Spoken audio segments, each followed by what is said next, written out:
Look over here. I'm neglecting over the. Ooh. All right. Hello, everyone. The chat's updated, Tanya. Hello, hello, and welcome. So, lot to discuss. Uh, Last week was action packed. Hope everyone had a great weekend. There was even more news over the weekend. It has been a crazy transformative week in crypto.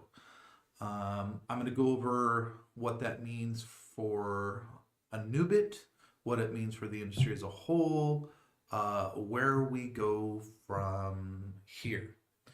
And I'm very optimistic about crypto. If you go back to some earlier videos on YouTube from us, we actually launched when Terra Luna collapsed. So I think we launched on what was one of the bloodiest days in crypto up to that point. This week might have taken the reins, but it was a pretty rough day. We did great, but crypto was experiencing um, some stress. One of the things in those early videos I talk about is the need for bad actors to kind of wash out. I saw this funny tweet this morning. Someone said, and I retweeted it, said that crypto has more bad actors than an Adam Sandler movie, and I thought that was pretty clever. It was like, okay, yeah, no, that's pretty good. So let me let me tell you, FTX going pop. I think it's good for us and it's good for the industry in the long haul. I said that a couple times over the last week. This is good. You want these bad actors to wash out. What's a little concerning is the contagion effect. Who else gets swept up with it? I know that there's some perception right now with crypto.com. It's hard because things are kind of a self-fulfilling prophecy, right? Whether crypto.com is strong or weak at any given moment is somewhat inconsequential compared to the fact that if everyone perceives that they could be and does a run and pulls all of their coin off of crypto.com, it could be bad for them, especially if they're doing anything they shouldn't be doing, where if they're using customers' assets to augment their balance sheet. So when you check your stuff into an exchange like that, it basically goes into a big pool. They're supposed to keep that separate and not play with that money, so to speak. That's supposed to just be their custodial. They're just holding it onto you, or holding it onto it for you. And so the problem is what FTX was doing is, of course, they were using that to customer funds, basically, to make market positions and borrowing against it, leveraging it, all this stuff, whereas it's supposed to be kind of off limits. So we might find out if people make runs or there's perceived weakness and there's a run at it, and everyone's, if they truly have the reserves and they're not messing around with customer stuff, then cool, you'll find out, like, because they won't go belly up. If everyone pulls their coin off, then it'll become very quickly. Well, look at how quickly FTX collapsed. A tweet from BZ saying, "Hey, if we're going to learn anything from Terra Luna experience, we're going to dump these tokens, and we're not holding anyone who, there was a lot said. We're not supporting people who lobby behind our back, yada yada." And FTX collapsed very quickly. That's one thing that's a little frightening about investors right now is they could be here one moment and within 48 hours later they're just collapsed, and that kind of volatility is a little disconcerting to most people. So as an industry, we have to address that. One of the big ways we address it is to really take it head on. like, okay, why did they collapse? What are they doing that they shouldn't be doing? And separate the good actors from bad actors. And if you're a good actor, you should be the biggest vocal support of the bad actors washing up. You shouldn't be like coming to their defenses, and you shouldn't be contributing to propping them in any way, shape, or form. And you should definitely want to separate yourself. And you can't even trust people anymore. That's another part of it. Like I see these CEOs going on and they're tweeting. We have, like, if you look in retrospect at some of SBF, the head guy at FTX exchange, uh, his tweets, we have 100% liquidity, all this stuff that in hindsight you can see was just damage control BS he was spitting out. And then it really does a huge disservice to those that are being honest and truthful and things like that, because like it makes it hard to go to for anyone being truthful. People like that go on and then just lie and blatantly, they need to be like hung out to dry, because what they do is they say you can't trust. So crypto.com right now, I don't know whether they're in trouble or not. If people think they are, they could very well be, self-fulfilling prophecy, but um they're going on and saying, hey, we're good on liquidity, everyone, we're fine over here. I don't know whether to trust that, because if it's shown us anything is like they look straight face and say, they all say the same thing. Which ones do you trust, which ones do you don't? And I hope if they're telling the truth, I hope that they do really well, and I hope that they're um this makes them stronger, because people are like, no, he was being honest. you know I hope that that's the way it plays out with Binance too. I don't know if you saw a tweet I put out earlier. I jumped on CoinMarketCap, and I took a little snip. I clicked on a coin. Sure as shit, it's a fraud coin. It gets unloaded to CoinMarketCap. People are like, yeah, they can't sell. It's a scam. Blah. I took a snip of it, and what CZ, the head guy over Binance, said, he says, I'm putting the liquidity thing to help legitimate projects, and through this turmoil, to make sure that the good actors survive. Basically, that's what he's doing. He wants to make sure. And my thought to Binance is just clean your own house, right? Don't let scam coins load on your blockchain. Docs, do something to thwart there's tens of thousands that tokens that load on your blockchain, and do some vetting before you just let anybody load a token on your blockchain. It seems like the teams should be whitelisted that are doxed and legitimate. Anybody, any neckbeard in his mom's basement shouldn't be able to make a coin, make a website, and load it up and scam people. That's due diligence, and he's not doing it in his own house. And so I sent a tweet with that, and I also said, and CoinMarketCap, Binance owns CoinMarketCap. I said, I don't want your money. Just basically clean your own house. The scammers make it hard for the real token projects. Like, there's a lot of noise basically, and you're sitting there shoulder to shoulder. There's 9 scam coins, and you're this one legit, and it's like, I didn't even, you can only type so much. I didn't even have space to type. They basically encourage bots on Twitter. To get it proved on their CoinMarketCap, on Binance's CoinMarketCap, if you don't have enough followers, it auto declines you. It just sniffs you. It says, okay, this is your Twitter. You have to have a Twitter, number one, and you have to have so many followers. And if you don't, it's an auto reject, which basically all it means is, oh, cheat, just go buy a bunch of bots. They just straight up encourage it. And then now they're one of the investors in Twitter. It's like, okay, now it's even, I'm sure if it was semi-contingent before, and there was, then I'm sure it's really now. But they encourage bots in practice. They aren't looking at organic growth. They're just doing a quick scrape. Okay, you have this many, passes on the application for CoinMarketCap to the next level. You don't even get past that step if you don't have the bots. Red Rebel says, "Hi team, hope you're all doing well. The markets are a shit show at the moment. We need Anubit to show the way. Trust is everything." Yes, we agree. Trust is everything. So let's talk about regulation for a second. We've been talking in the office, and SEC's had a pretty good momentum going into. They just won the library case. They've been winning, right? What's up, Kitson? They've been winning in a lot of fronts. This is actually okay. They look compromised, and that's the word I'm gonna say look because everything's alleged and this that. Who knows? They look very compromised on because of their collaboration with SBF at FTX.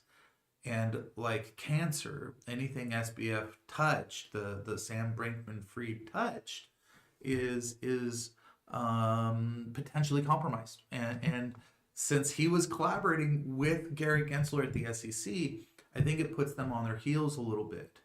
And any regulation they were working on and collaborating on together has to be looked at very suspicious or suspect, because it was obviously, when a guy that a lot of people are alleging was kind of a scam artist and a fraud is helping guide regulation and seemingly to his benefit.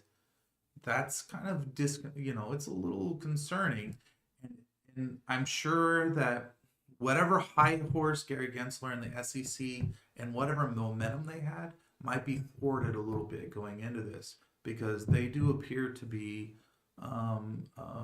working with someone who's now has been illustrated to have done, whether it's ignorant shoddy accounting or willfully committing fraud or what. There's a chance that he not only loses his money and that he literally goes to jail. There's a chance of that. So there, because there's still laws on the books against defrauding people, and aside from standards and practices, there's fraud, and he may have committed it. His team may have committed it. I know that some things that he was posting, whether that's I don't know whether that's admissible against him in court or anything like that, but he was definitely a liar, because the stuff he was typing proved to be untrue.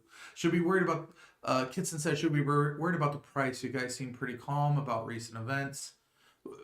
Okay, let's talk about the price. Let's talk about where we are positioned. Let's talk about, no, I'm not worried about the price. I'm worried about recent events. Not so much that I'm worried that it's going to take us down or anything like that. Not at all, not for a minute. But I want the industry to be healthy, and some of the shakeup that's happening is affecting not necessarily us in a sense, but it doesn't in some ways, and I'll explain. People are losing money, and I don't want to see good people take a bath on it. And anyone that lost money, anyone that listens to me knows I'm like, hey, not your keys, not your coin, decentralized. Ironically, CZ from Binance, he tweeted out something like that. He was like, oh yeah, not your keys, not your coin. I'm like, bro, you run a custodial exchange. You're like the king. You have more of people's crypto locked up in your exchange than anybody else by huge margins. Please don't talk to me about decentralized. You're the king of centralized. But yeah, no, I don't like seeing people lose, especially good people that trusted everything looked good on its face. And how it affects us is our messaging, which is a good thing and a bad thing. It's like a double-edged sword. The industry as a whole, a lot of people that we want to court to grow crypto don't invest in crypto. And all this does is further reinforce the reason that they don't invest in crypto. Oh, glad I stayed away from that. What a shit show. So yeah, in that sense, it sucks, man. It makes it harder it makes it when there's bad actors and there's tons of them, it makes it harder for us to say no, this is a really cool product. Our coin is really original, and it's has a real use and a real purpose that's going to be realized soon, where it does things that you couldn't do with any other technology. And that's the thing, is with no other technology that exists before Anubit was made, could these things happen with reflection and with holders rewards and benefiting as a system, and everybody kind of benefits and shares in that. You it's not possible with any prior technology than what exists right now. It was not possible. You could have dreamed it. You could have said, imagine a system where, whereas people, everyone can proportionally benefit in real time as people move currency and buy things throughout a ecosystem. It's not something that existed up until now. And so I'm excited because we're birthing a brand new concept into the world. And to introduce people to that, I have to get over the hurdle first of, oh, yeah, we're also operating in an industry that is filled with bad actors, filled with liars, people that look legitimate. Some of them are billionaires, giant exchanges that centralize all the power, who are in cahoots with regulators trying to drive out and monopolize. And it's like, oh yeah, what a shit show. A shit show, right? So when can we expect the price really start hitting some milestones that we've been talking about, or is it reliant on BNB? It's not reliant on BNB price. Um, uh, yeah, Red Rebel says coins of real tangible utility. The coins we'll be investing in. Okay, so the no, our milestones are not contingent on BNB price. Ultimately, yes, BNB, with things are exaggerated when there's low volume, right? And then especially with like, oh, I think yesterday someone sold like, like $400 or $500 worth or something, and it's like, look at all this negative. It's all when with low volume, right now it is, a buy looks huge and a sell looks huge, and it's not really reflective of potential and where things will be. Reflection, our holders reward, isn't really realized till volume kicks up. So no, I'm not worried about BNB price, and the reality is we can launch on another blockchain in a minute. We can take and migrate our token code. We can, I'd like to be on our own blockchain, all those things. We've got to get some real big milestones like you're talking about in first before we even consider doing any of that. As of right now, I think we're on the blockchain that I want to be on to serve for the next year or two, really. We've got it dialed in really well. The token, aside from the price, which I know you guys look at the price as what is it doing for me right now? Lola's working good. The token mechanic is working good. Everything's in a good position. We've started applying with the this is our token that we're going with. We don't need to do any changes. Everything's perfect. We started applying. We're getting responses on exchanges, CoinMarketCap, CoinGecko. All of that has been happening. We've been doing international registration nonstop. We've got our buy now system. The affiliate system has been is continues to be tested behind the scenes to make sure there's no more irregularities. I know someone kind of got a sneak glimpse and we had to ghost it real quick, because part of it was made live. But yeah, so all of that is happening. We've redesigned our Wallet Connect because we got a lot of feedback, and we had to do it anyway. Moving into an app environment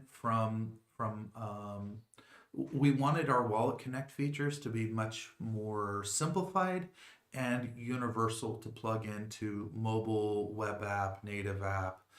I know a lot of those phrases don't mean anything to you, but if you have a phone, right, you click an icon and it boots up the app. We want our Wallet to Connect work within that.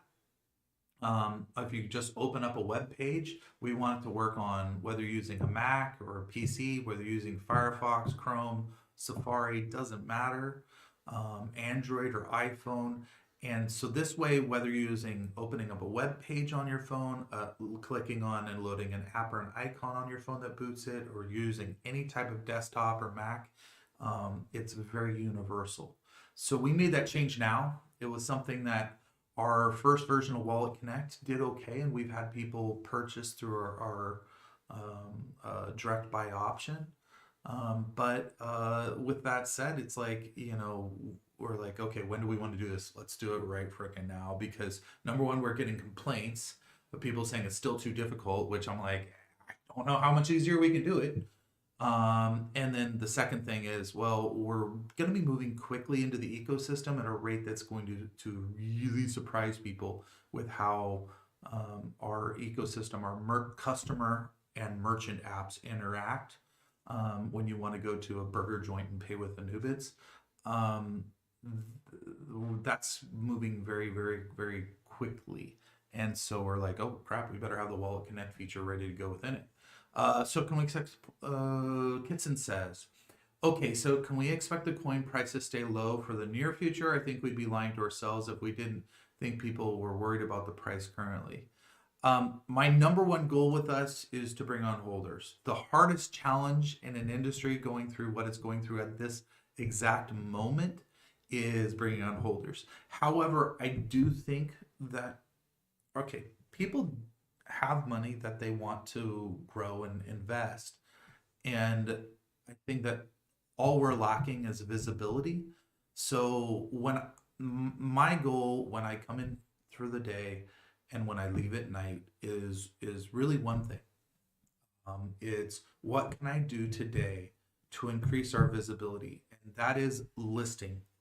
That is helping encourage delisting of scams.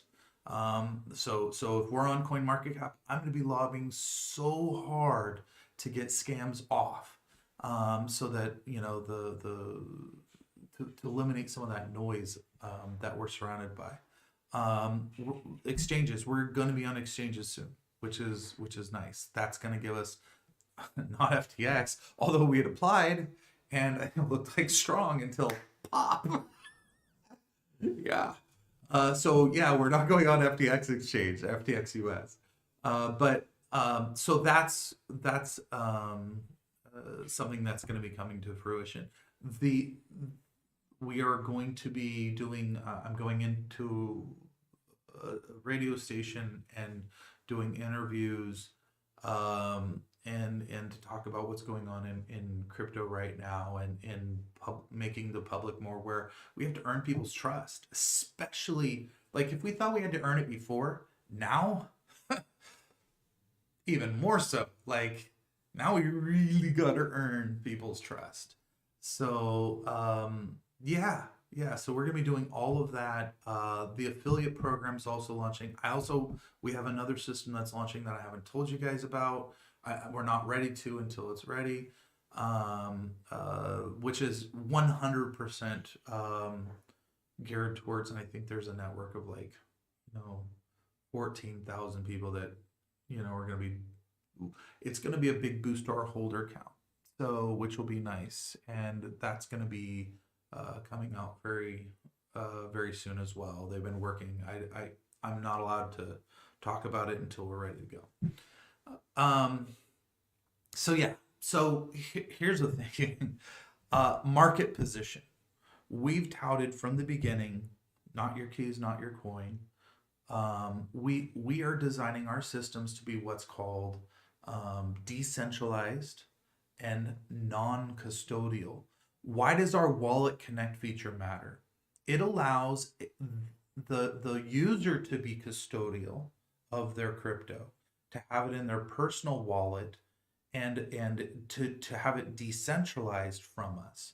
And we will be the only company, the only coin used to do decentralized, non-custodial transactions all these other places that give away the cards, the Visas, the MasterCards, that here's my crypto card and things like that, all of those use custodial centralized. We are non-custodial, decentralized. We stand alone in that we've built our systems around that concept. Before FTX collapse, like Terra Luna collapsing is a coin collapsing. FTX is a whole centralized exchange like thing that really says, okay, so non-custodial matters. This whole concept we've been preaching of not your keys, not your coin, really does matter a lot, especially if, let's say, crypto.com bursts as well. It's going to hammer. So as these things happen, yeah, it's bad for crypto as a whole. It makes earning trust harder, but it makes our messaging more potent. It makes our market position stronger because it's harder to build things the way we are. It's actually really easy to build things centralized. When you just load people's product into a giant pool and you just tell them what their share is really easy. Putting it in their own private wallets, or they put it in their own private wallets, and then having this magical handshake connection temporarily for transactions and everything like that is way harder.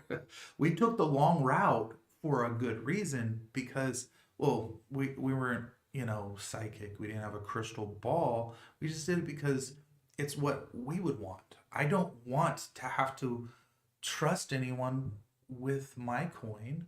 Why would you? Probably don't either. All these people that are using exchanges, they just don't know any different. This is all they have or all they're used to. They think that in order to trade, buy and sell and all this, they're used. A lot of people just leave their money and their coin in exchanges. Like, it's a little. You're really trusting people versus that are unregulated and maybe shouldn't be trusted. And now FTX, you guys don't know this. FTX, it's supposed to be one thing. You have like a company. We have our bank accounts, right? All right, we got our bank accounts, right? Great. We got our wallets, our bank accounts, all that. Oh, you want to check your coin? Oh, we'll put your coin over here. That's one thing. Okay, now you can see how much you have. It's over here. What they're doing is FTX is they're taking that coin that people check in and they're borrowing against it. They're donating what they borrow against it. They're leveraging. They're using it to make market positions, and it was not just setting a piggy bank for people. Oh, it's your coin. We're not going to touch it. We're just custodial over it. No, they were using it. So who else? Who else is doing that? Right? They're not supposed to be. But then again, it's unregulated. They can do whatever they want. Right? There's guidance and there's best practices, but there's no teeth. It's how utility crypto should work. Decentralized, non-custodial. We agree. We're the only ones that I know of. Every other one that sounded like they were, when we kind of dug into the layers, we found no, they're not really. They're positioning with clever wordplay. We built it to work. That's why the Wallet Connect is so important, is because it allows us to do this like handshake temporarily with people's wallets to facilitate transactions, while not like all activity. Like anytime their coin is moved, it's in their private address, and anytime it's moved, they get to approve any movement of that coin. I can't. It doesn't go on our books, right? It's not on our ledger. I can't. It's not ours in any way. I can't borrow against it. I can't. Nothing. That's the way that systems should be, and so otherwise you're having a lot of trust that these bad actors in a space filled with unregulated entities are doing everything on the up and up. And I just don't trust people that much. I mean, part of the reason why I like crypto is I don't even really trust banks. I don't know if you guys trust banks. I don't trust banks. Why would I trust a crypto bank to have custody over my? You might as well just do traditional finance. Screw crypto, just just stack dollars and put them in the bank and let them sit there. So the bank, what does the bank do? Loans out, takes your deposit and loans out 10 times. So here's the thing. I like our market position. I like where things are headed. I'm still not concerned about the coin price. I'm actually considering everything that's been going on in the industry and how hard it is for new projects that aren't scams. Scams seem to do really well. People, we should have just done a scam coin. People just gobble it up all day long. Real projects, they're like, I don't know. So I'm really happy with our market position. I'm happy with where we're headed. I say that sarcastically, of course. I'm not saying we should have done that.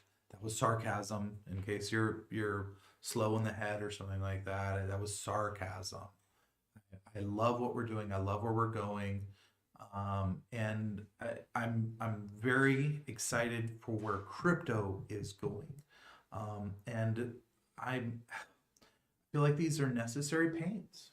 These are necessary, and FTX has to go pop for people to understand that that you need to be in control of your keys and in control of your coin. We have to use these as teachable moments. It does make our job harder because it looks like what it is. The industry is an unregulated hot mess where even the big billionaires who are guiding the legislation are a bunch of frauds. And there's not to say that there's not good actors in it. There are plenty of good actors. Bog Finance. We've worked with those Bog guys, and I'll tell you what, they've had some issues. They're not perfect by any means, but their team has been relatively good to work with. I know a lot of people collaborate with them. They seem like good developers. I like it. I like it, but everyone has to be vetted, right? Everyone should be doxxed. So I wonder if the website should emphasize this more now that FTX collapsed, decentralized, non-custodial. I think that we need to hammer that home. Um, Things only move so fast. So yeah, FTX collapse moved at light speed. Us adjusting the website to rebrand some messaging to emphasize the importance of how we've developed. Yeah, you're right. We need to do that. It's and the dust is still settling. So some of these things you have to chew on them. You see, okay, what's a lesson we've learned from what's happened over the last week? What can we learn from this? And what is worth teaching? What is the messaging that comes out of it? And I think that's one of the big things is if the layperson doesn't understand the concept of decentralized and non-custodial, because those are kind of mouthfuls. We also need to figure out a way to break that down into something that they can identify with, that is commonplace in their lives. So I've heard, like, hey, don't put all your eggs in one basket, right? We need to find expressions that aren't so nerdy sounding, because decentralized doesn't raise, like, it's the emotion raised for me is different than most people. When I think decentralized, I think like it's a positive. It's like, oh, so no governing body is in charge of your stuff. You're in charge of your stuff. It's a misnomer. It should almost be like individual custodial, or you own, or you custodial. We need to figure out better words. Because we're using nerd speak. We're not using speak that invokes that people really kind of just grasp. They're like, oh, okay, I get it. We're you own your coin. We say not your keys, not your coin. Even then, most people, not my keys. What the hell are you talking about? Not my keys. I don't know what you're talking about. Not my keys. What keys? Most people, a lot of crypto owners don't even know. Like, I just buy in Binance my keys. I don't get keys. They don't even know the concept. It's foreign to them. If they're buying on exchanges, they don't even know what keys are. They're just, no, I'm just assigned a wallet. What are you talking about? Not my keys. I don't get keys. No one gets keys. What do you mean? So we really need to think. That's one of our hardest things when developing is we're so close to things, And then it takes somebody else coming from the outside to say something. We're like, oh, we're so far removed from their perspective. We can't even truly speak the language that they need to hear so that they understand what we're talking about, or that even exists. The idea that you can have a wallet off of exchanges that's yours on the blockchain that nobody else has access to but you, and that you're in total control of it, and it's free. It's free. It doesn't cost you anything. You can have that and that peace of mind.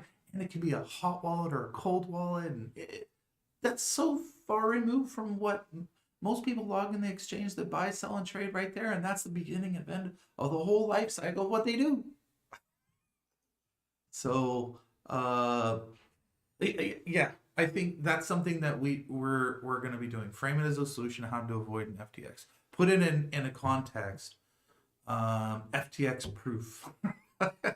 So let me circle back, and I'm gonna wrap this up because I know I'm very passionate about crypto. I can talk about it all day long. So I don't mind where the coin is. Let's the coin price. I'm happy with it. I think it's going to be a great buy value. I've with volume, I'm not worried about that at all. I'm it's like I'm more concerned with doing the things that will lead to holders and volume than concentrating. The coin price is just a product of how successful I can do that. If I concentrate on the coin price, it's like focusing on the fever versus, okay, I need to let's do the things that make us healthy. Let's run and exercise and eat healthy. That's what we're going to be spending our time doing when it comes to coin price and coin holders, and those are in volume. All of those things are focusing on. I don't want to focus on the symptoms, so to speak. The coin price is just a symptom of we've been focusing on developing the tools and building behind the scenes, and then you got to put those tools in motion. So, and I'm going to tell you right now, developing for Web3 beyond copy and paste tokens and coins and projects, truly developing good products on a decentralized, non-custodial is really hard. There's a reason we don't have any company. There's a reason we have no company in trying to build a non-custodial decentralized transaction network. There's a reason there's nobody else. What we're doing, while doable, and you can't see my thumbs, they're kind of getting green screened out.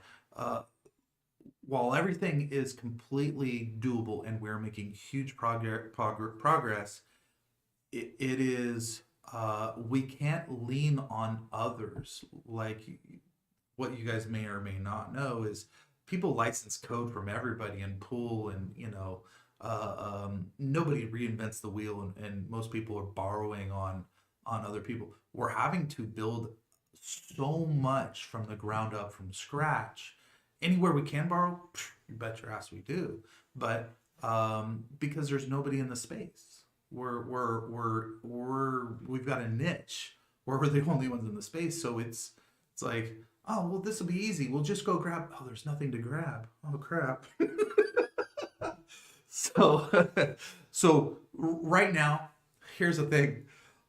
As much as I'm going to be focusing on we are going to be growing holder count. We're developing tools to grow holder volume and price.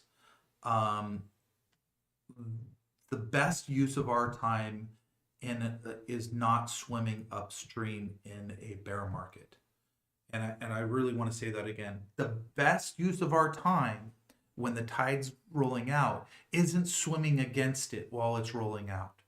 The best use of our time is building and developing during that, having enough capital, which we luckily do, guys, to develop and build so that when it changes and the bull market hits, that we are dominating in the space that we have. We have an advantage. So up until this week, nobody would have prioritized what we've prioritized ahead of time. Why would anyone try to build a non-custodial, decentralized exchange, ecosystem with transactions when it's so much easier to do the opposite? Now, I guarantee others are gonna be like, oh shit, maybe we should have built this decentralized. I'm even seeing Binance tweeting about, oh, decentralization is a really good thing. Here he is, the king of centralization. I'm not knocking. I'm really not for that. I mean, there's other things I'll knock him for, but uh, he built a huge centralized, the biggest exchange in the world is a huge, giant centralized exchange. And yeah, so they're tweeting about decentralized and the idea that you own or in control of your coin and nobody else is. Nobody can borrow, leverage, trade, use it for market making, do anything with it. That little kernel is, bet your ass, the single gonna be one of the most important thing for crypto's growth, because centralized is going to have a really bad name. So one of the things I was concerned about with upcoming crypto regulation, another word or expression I should use, is DeFi, which is decentralized finance. That's the category that our token really is designed. That's where it's going to operate. General category, it's called a utility token, but it's really designed to be decentralized finance, where you'll use it to pay merchants, and merchants, and it goes around this, can pay their merchants, and it goes around the ecosystem. That's the use case for our token, from the ground up designed to do just that really, really, really well, right? As tokens, they're going to demand that tokens have purpose, right? That's going to be a thing. I was concerned about a lot of the upcoming legislation was very pro-centralized and kind of against DeFi. And I'm like, who the fuck, man? Why would they? DeFi is way better. But they think that they can control centralized, whereas DeFi is scary because SEC wants total control. So of course that's where the regulation was leaning. Is very like, oh, DeFi is bad because people are actually control of their stuff and we can't control everything. Whereas the best person being in control of your stuff is you. It's you. Who else is going to control your assets better than you? You want to take a loan against it? You should have that option. No organization should be able to take out loans against your assets. That's ridiculous. And no other industry would that be acceptable. So hopefully the other silver lining, so to speak, is that the idea of DeFi is going to become very popular, more so than a token word use, because a lot of the decentralized stuff, I'm telling you, when we're like, that's not decentralized at all. That's just, they're just painting it that way, and beneath the surface, it's not decentralized. So yeah, you're gonna see hopefully an emergence of true DeFi, and where I know we're gonna go on the offensive. Anything that's not DeFi, that's classifying as, with our little voice, hopefully becomes a big voice, and we will be calling them out. I don't even care for big. I'm going to call out anyone and everyone that's a bad actor that I can. I don't want to be that angry guy on a soapbox or anything like that.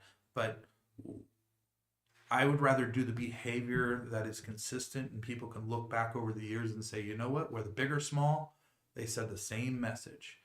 And just for integrity purposes, I don't want to wait till we're huge to start, to start saying the things that should have been said all along.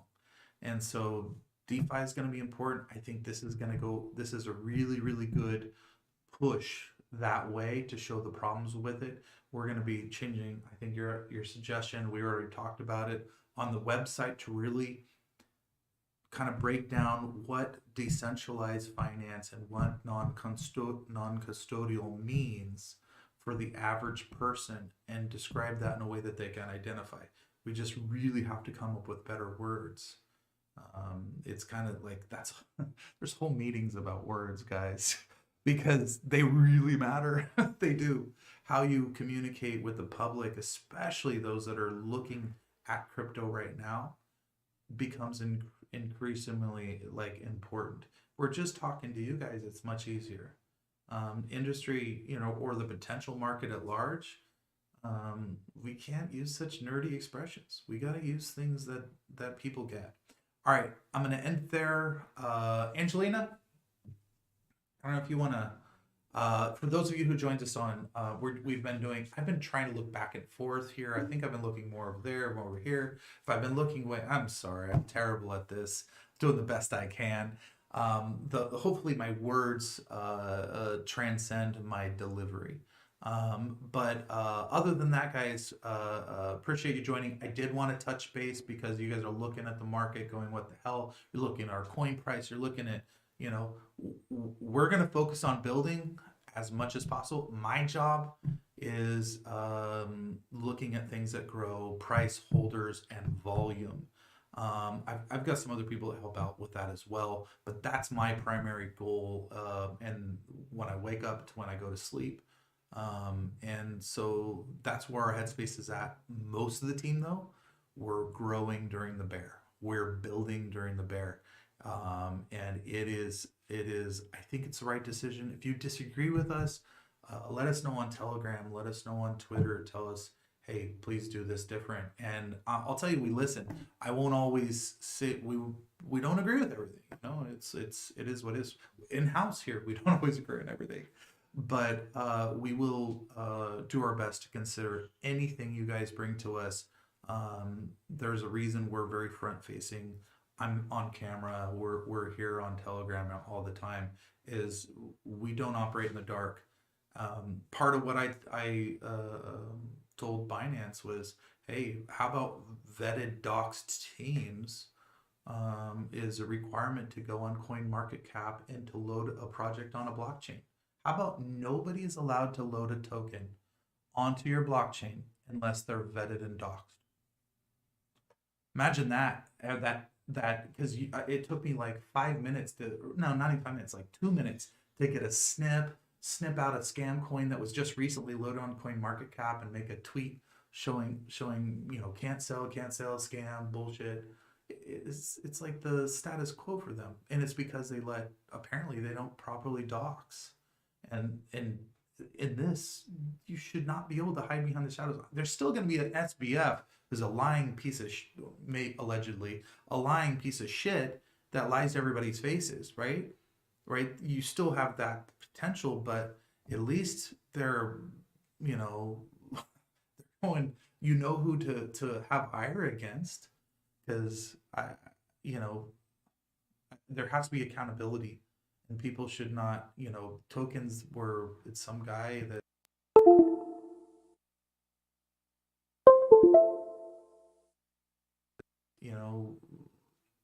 putting himself out there as like, hey, everyone's going to know it's you. I think that's important. But let us know if you agree or disagree, or if we're way off base. Thank you, everyone, for joining. And I hope you guys have the rest of your Monday goes amazingly. And I will talk to you guys in Telegram.